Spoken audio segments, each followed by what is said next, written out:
Hey Bethany, add or deuce? Add. Mine or yours? Mine. Do you know what all these hand signals mean?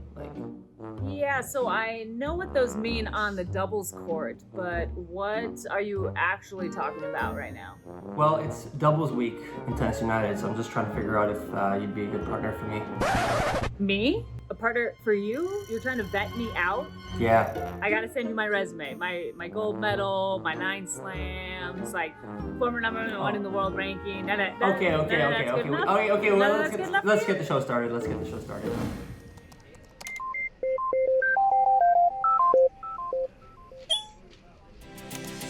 give one of these to the back of the head sometimes. I hate talking smack. So maybe another 5 years in after this rest? That's a bad combo. Just celebrating your birthday. Celebrated it. Apparently my resume was not good enough for Rajeev, so we're still working on that. That's actually not true, but... All right, guys, we're kicking off doubles week with a few players that have been former world number 1 on the doubles ranking. Lucie, Safarova, Bob, and Mike Bryan. Obviously, I've played with everyone except Vasek, which Vasek at some point maybe. But Bob, Mike, so 2020 was supposed to be your final season. How has everything kind of impacted that momentum? We liked the beginning of the year. You know, we were having some fun. We won in Del Rey. I feel like the last 25 years, it's been going 140 miles an hour. It's just every week we've had something. If it wasn't a tournament, it was an exhibition. And then it slowed down to 0 miles an hour. So maybe another 5 years in after this rest? I don't know about that, but we don't know if we're going to play next year. We're kind of on the fence. If we decide to play next year, we'll play the Open. But you need to have a proper retirement. You need to have the fans there. You guys are coming back. Don't play around. Come on. With your hips? With my hips? Oh, yeah.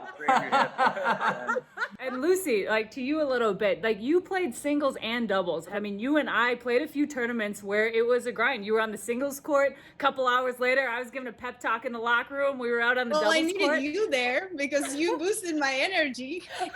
If there's someone who can boost energy, it's you. Yeah, I just love doubles, and I mean, we had great energy on and off the court.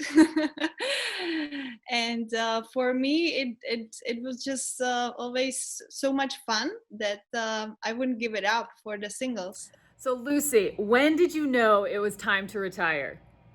I had some health issues going on. You know, I had a lot of problems with immune system and a lot of diseases, and it was just harder and harder to come back to be again at the top level. I just felt it's the right time coming, and then when I knew it's probably my last year, every single tournament I went to, I really enjoyed as my probably last one. So that was nice, and I just feel like it was the right moment, and it's just a new chapter in life, and I'm happy as it is. One of the questions that we actually had was to sort of talk about a fun or embarrassing kind of moment in your career, in a doubles match, or maybe while traveling. And I'm actually going to start first because I have a funny one with Lucie. So Lucie and I had been already playing dubs for, I would say, about a year and a half. And I remember we were at an Australian Open, and we were warming up, and the chair umpire was, calling out the names to the right of the chair, Bethany Maddox-Sands and Lucie Safarova. And I'm in the middle of my warm up, and I'm like, Luce, Luce, tell her she's pronouncing your name wrong. And Lucie comes to me, she's like, no, that's actually how you say it. And I'm like, well, I've been saying your name wrong this whole time. I mean, everyone is calling her Lucie Safarova, so I just thought that was the case. And I felt terrible. This is like a year and a half into our doubles relationship. No, but I never say it because no one can pronounce it correctly. So I've been just going since my kid's age. I've been going with Safarova. Safarova. Who can say that? Safarova? Exactly. Point proven. Brian Bros, you guys have a story? Give us a good story. A lot of our embarrassing stuff comes from like physical encounters. A lot of violence. I remember one time it was San Jose. San Jose. We were playing against Isner and Donald Young. And what'd you do to me? You slapped me, and I just. I like to give him one of these to the back of the head sometimes. I If hate he's talking that. smack. I just give him a little bit of a hit to the head, and he swung his racket backwards as a reflex. Caught me low. Got me low. And I know I went down. I went down to the ground. I mean, it killed He me. really played it up big.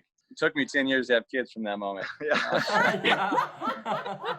All right, Lucie, we have tons of stories that we could talk about, but if you had to pick one. Well, our friend Sean T, who's doing dancing and workouts.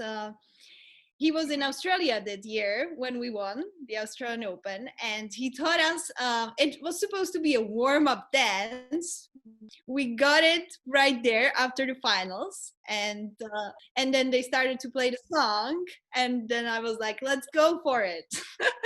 And we caught the time perfectly. We did it so many times wrong. Like, it's really hard to do it like at the same time, but we did it right after the finals. So, Guys, last question before we wrap this up. I got one for Bob and Mike, but I think I know the answer. But you guys have been together from like day one. Is there a secret other than the fact that you're family? You got to be crazy to be around someone like this for this long. It's not This normal. doesn't last unless we have the same DNA, the same blood. Like, our teeth were the same. We got our braces on and off the same day. His retainer fit in my mouth. It was just weird. Like, we've been just connected at the hip since birth. I think twins are weird. It's not normal to be this close to someone that's not your spouse. It's an unbreakable bond. It had to be a twin relationship for this to last this many years. but I think in general, it's not easy to find the right person in doubles that really you click together and you have the energy. Yeah, you have to be able to be around them, all day with the practice and eating lunch, and you're a package deal. So it is like a marriage, and then you're going through ups and downs weekly. And, when stress gets involved, things can be said. And, if you lose matches, you never want to look in the mirror and say, I could have done this. But we've never had that thought. You've never looked for another guy. Have you been calling people? I don't know. I've blown up Vasi a few times. Delete those messages, Vasek. All right, guys, it's been amazing chatting with you. Always so much fun. Thanks for coming on the show. All right. See you guys. Okay. My favorite thing about doubles is so quickly. We can have fun sharing the court with another one net. You gotta always be ready to make some reflex volleys, to have such entertaining points. So that's why I love to play doubles, and for sure many people does as well, and have fun on court. Okay, bye-bye.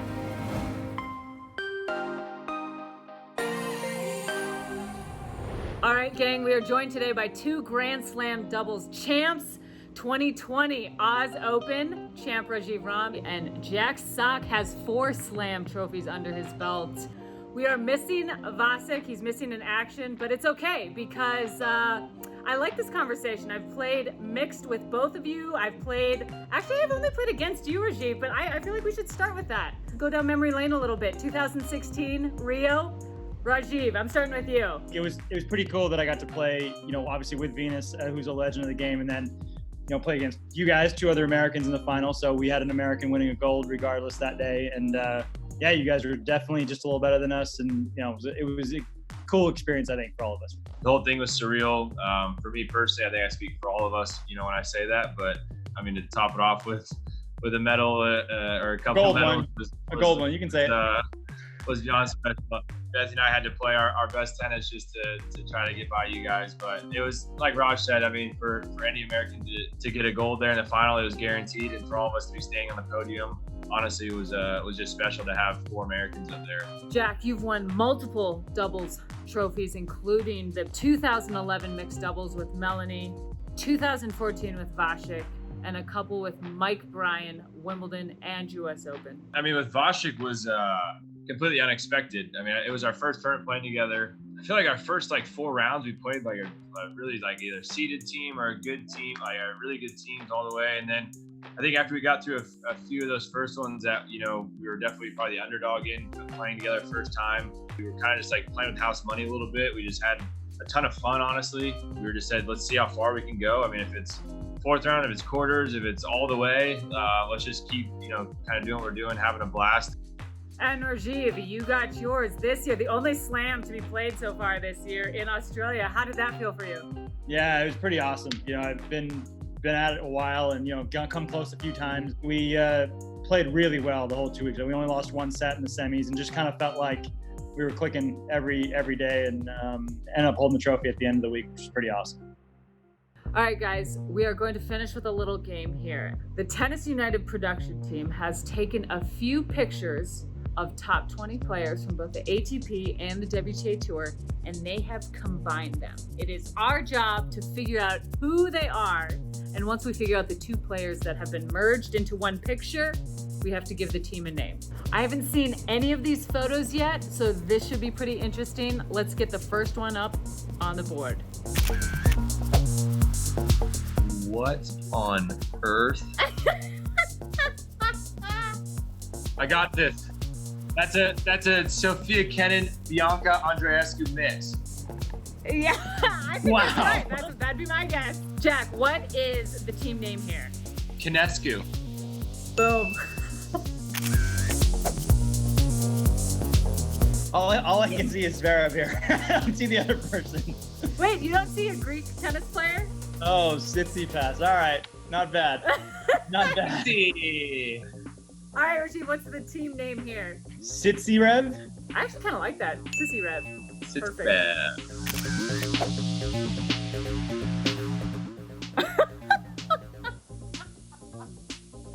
That looks like Halep and Svitolina, maybe?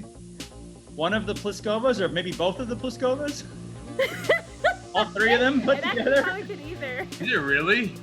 Team name for this, Svitolina Plish. Pliskolina.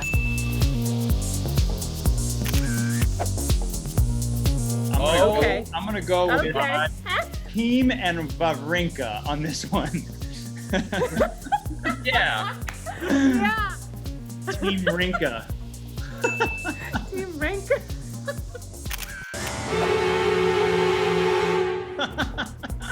Oh my God. Is that Vasek and Bethany? I was just gonna say Bethany.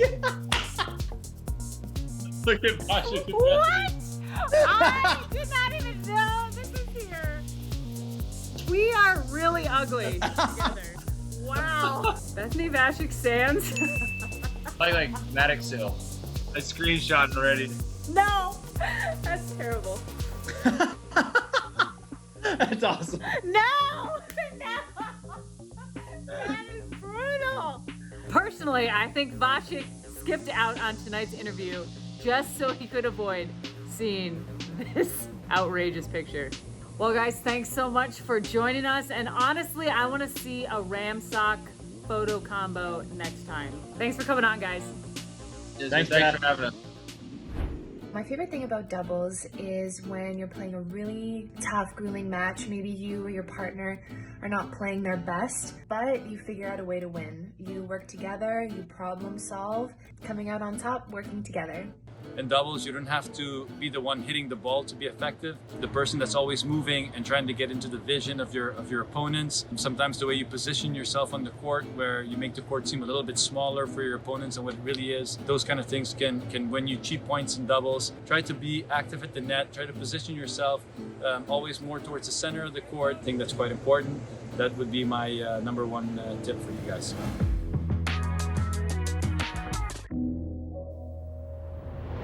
All right, guys, I'm here with the reigning Roland Garros champions, Kevin Krawietz and Andy Mies. We're gonna jump into a little game. So we're gonna ask very personal questions to find out which one of you knows the other person the best. All questions directed to you will be about Kevin and vice versa, and we'll see how well you two know each other. All right, guys, so the first question, what is your partner's birthday? Oh my God, that's a tough one to start with. It's unbelievable. I hope you guys are still friends after this. Oh my God! We actually celebrated your birthday. We celebrated. It's unbelievable. It's good to remember now. Okay, I remember we celebrated. I was thinking, did we celebrate his birthday? Yeah, we did it in Australia. So his birthday is in January. Correct. 18th January. Pretty close. 24th. Kevin. We celebrated also together in the USA. We celebrate.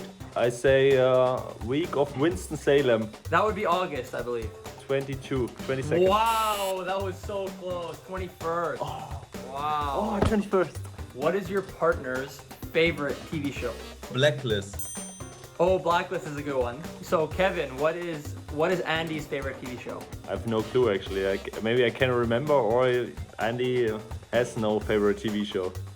Yeah, that's true. I don't watch that much TV. I don't really have a favorite TV show, to be honest. What is your partner's go-to cheat food? Classic burger. Yes, that's right. I love to eat burgers. Kevin's favorite cheat food is it's spare ribs. Delicious. I didn't know it's a cheat food. I mean, that's his breakfast. He's had, that's his pre-match meal. He's like, that's a cheat food? I thought it's very healthy. I mean, what is the favorite shot of your partner on a tennis court? I think Kevin's favorite shot is his serve. Yeah. And then Andy's favorite shot? If you call it a shot, I go for a reaction. Yeah, that's true. What is your partner's middle name? I would have to take a guess. I think Kevin's middle name is Manuel. That's a good guess. No, it's not right. Mr. Mies, my middle name is Philip. Okay, Kevin, what's Andy's middle name? Oh, I'm not sure, but my guess is no middle name. No middle name. That's true. I don't have a middle name. I couldn't afford it. One name was expensive enough. Your parents are just trying to save a bit of money on the passport, the printing. Yeah. Tough with 3 siblings at home. You can't afford it. Okay, guys. Last question. Guess your partner's career high doubles ranking. Andy's career high is 8. That's correct. Yeah, because it was recently that we broke into the top 10 after making the semis of Paris-Bercy at the Masters 1000, and Kevin's career high is number 7. Oh, he got you. Unfortunately, one above me. We were supposed to have the same ranking, and then we said, no, let's take a break. It was a long season, and then he played with somebody else. All right, guys. Well, that was a lot of fun. Thanks for joining. Thanks for playing the game. Hope to see you back on Tennis United, guys. Thanks, Vasek. Thanks for having us. Thanks, Vasek. Thanks for having us. The greatest doubles player of all time for me is Daniel Nestor because of his aggressive tennis. Had a very strong serve, amazing return, and one of the best volleys in the game. His doubles knowledge, his positioning on the court, made him, for me, one of the best of all times. All right, Bethany, as a former world #1, what is the key to being a good doubles partner? All right, I love this question because I think it's one of the most important ones, and my answer is energy. It is all about energy, staying positive, and communication. I don't want to see these partnerships when nobody's talking. I like when there's a lot of energy, no matter if you're winning or you're losing. Energy. Done. That's it. That's a wrap from Doubles Week on Tennis United, everybody. It's been fun, partner. We will see you next week.